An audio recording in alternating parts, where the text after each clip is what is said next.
What's going on, everybody? I was driving down the road and I saw an old relic that I thought you might want to check out. I know I do. This is an old Triumph TR6. I'd imagine early 70s, late 60s it looks like. It looks pretty old. Look how rusty it is. It would need, it'd need a paint job.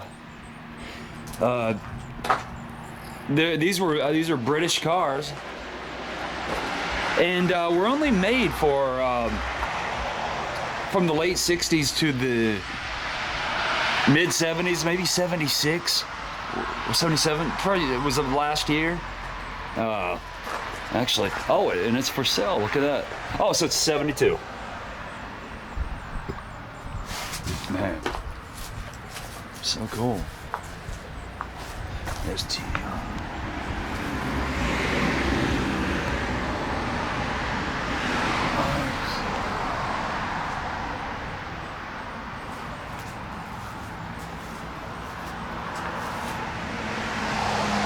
Well, if anybody's interested in it, there's the number, the phone number. It's in Hillsboro. And it looks like the last time it was driven was 1990. Wow. That's back when we still put stickers. They did away with that a few years ago.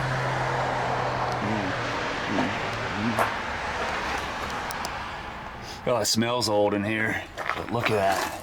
Look at this British goodness. Oh, that's kind of cool. The wash and white buttons. It would need some little tender love and care, little TLC, huh? If you were to buy it. The roof looks good.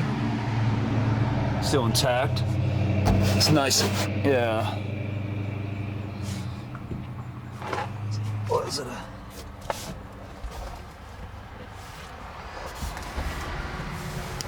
There's the gear shifter and all the gauges. Look at that old wood paneling.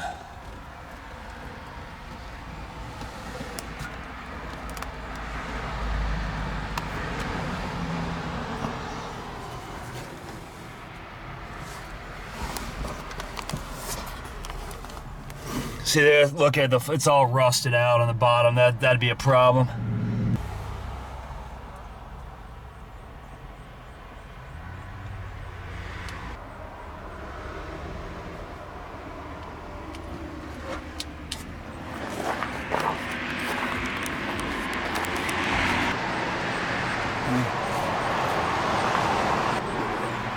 That is cool though, it's cool to see an old classic like this, even though it is a rust bucket.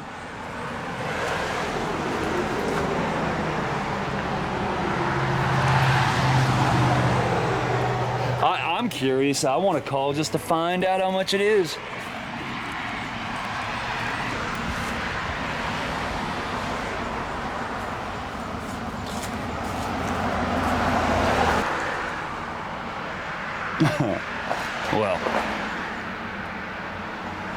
Well, I'll see you guys next time, and thank you for joining me.